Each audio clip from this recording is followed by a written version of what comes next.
Welcome to Kenton's videos. Enjoy the video. In this video, I will explain how to study history.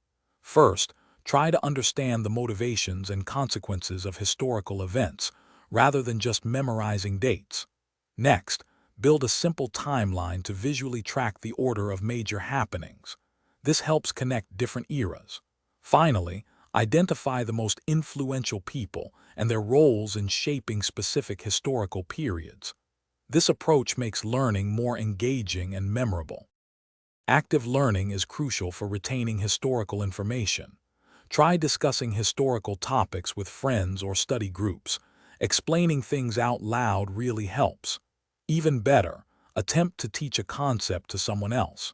If you can explain it clearly, you truly understand it. Don't forget classic tools like flashcards for quickly reviewing key dates, names, and terms. To truly master history, focus on making connections. Look for the cause and effect relationships that link various events together. Understanding why something happened is more powerful than just knowing that it did.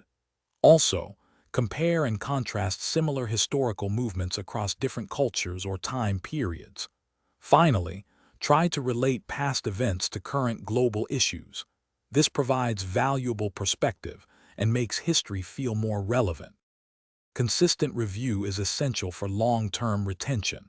Make it a habit to regularly go over your notes and timelines. This reinforces what you've learned and helps solidify those connections. Also, broaden your understanding by exploring historical documentaries or even well-researched historical fiction.